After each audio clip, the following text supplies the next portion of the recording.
Power on self test. Power on self test का याद या उसका विचार उस समय पर आया जब मैं बहुत कुछ सोच रहा था, पता है, अपने यूट्यूब के बारे में और अपने चैनल के बारे में, कैसे बनाऊं, क्या बनाऊं। तो उस वक्त बहुत सी चीज़ें करी मैंने। तो उस बीच में दिमाग में आया, यार पोस्ट क्या चीज़ है और पोस्ट के बारे में समझो और पोस्ट को रिलेटेड कुछ बनाया जाए। और पोस्ट को आखिर उसका फुल फॉर्म क्या है? पावर ऑन सेल्फ टेस्ट, खुद की पहचान करना।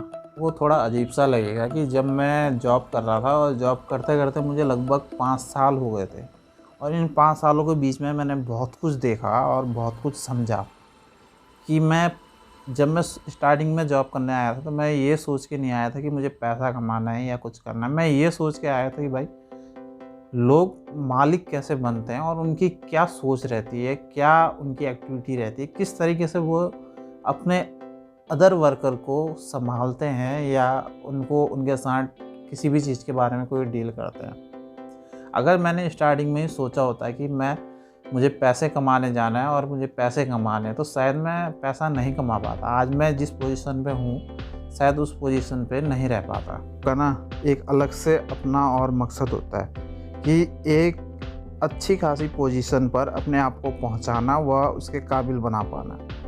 पोजीशन कब बनती है? जब आप कड़ी मेहनत करते हो, और कड़ी मेहनत का मतलब ये हो जाता है कि आप अपने बॉस की सुनते हो और उनके लिए हमेशा किसी भी कार्य को लेकर तत्पर रहते हो, या उनके द्वारा कोई भी आदेश दिया जाए तो उसको तुम तुरंत कर दो या उनको खुश रखो, तो तभी तुम्हें कुछ सपोर्ट मिल सकता है उनसे।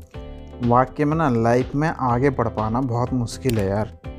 जितना हम सोचते हैं ना उससे कई ज़्यादा ये दुनिया चलती है, एडवांस है दुनिया, हमारी सोच से बहुत आगे है।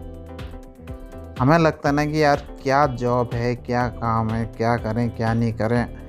अगर हम जितना टाइम इनको देते हैं, अगर इतना टाइम हम खुद के लिए निकाल लें तो शायद हम इनसे ज़्यादा अमीर बन जाएंगे। 100% अगर हम अपने काम पे इतनी मेहनत कर लें तो 100% हम अमीर बन सकते हैं। लेकिन फिर बात क्या है ना, वही सोच जो कहते हैं घटिया सोच। घटिया सोच कहीं ना कहीं हमें अपनी ओर खींच लेती है। अपने काम में आलकस और ढीलापन जो है वो हमको ले डूबता है। हम कभी ये नहीं सोचते हैं कि भाई ये अपना काम है तो इसमें हम उससे ज़्यादा मेहनत करें। अगर हम जब बाहर किसी और के काम के लिए हम अगर 8 घंटे देते हैं तो अपने काम के लिए तो 10 घंटे देने ही चाहिए, और उससे हो सके तो उससे ज़्यादा दीजिए, नहीं तो कम से कम 10 घंटे तो दीजिए।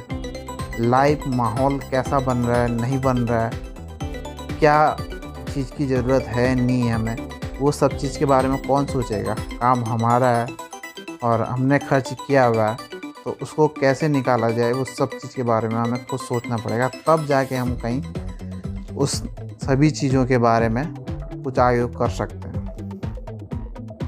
पर्सनल काम के लिए ना बॉस, मेहनत बहुत ज़रूरी है। मेहनत करने से कभी भी हिचकिचाना नहीं चाहिए, जितना हो सके अपना एफर्ट देना चाहिए।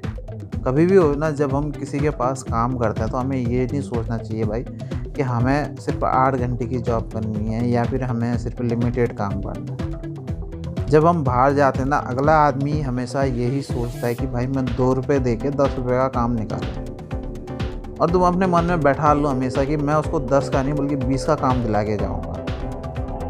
बात क्या होती है ना सिचुएशन ऐसे में कि हमेशा बॉस यही सोचता है भाई कम पैसे में मुझे अच्छे से ज़्यादा काम मिल जाए और ज़्यादा अच्छा काम मिल जाए। तो आप वही चीज़ करो ना, उसको ज़्यादा से ज़्यादा और अच्छे से अच्छा काम करके दो। ऐसे में होता क्या है ना सिचुएशन, वो आपको सिखाता है। और जब कोई आपको सिखाता है, ज्ञान तो ऐसी चीज़ है भाई, जितना ज़्यादा ले लो किसी से कोई फ़र्क नहीं पड़ता है। अगर आपको कोई कहीं से कुछ बता रहा है तो उसको भी सीख लो, उसको भी सीख लो, उसको भी सीख लो, सभी चीज़ को सीख लो। और जब आपको ये लगता है कि अब आप सीख गए हो और इसमें एक्सपर्ट हो गए, उस वक्त आप अपनी डिमांड रखो कि भाई अब मुझे इतना चाहिए इसका पैसा। अगर आपका बॉस उस चीज़ को करता है, एग्री करता है तो अच्छी बात है। अगर एग्री नहीं करता है तो आप अगर अपना बिजनेस भी चलाओगे ना, 100% आप खुद के बॉस बन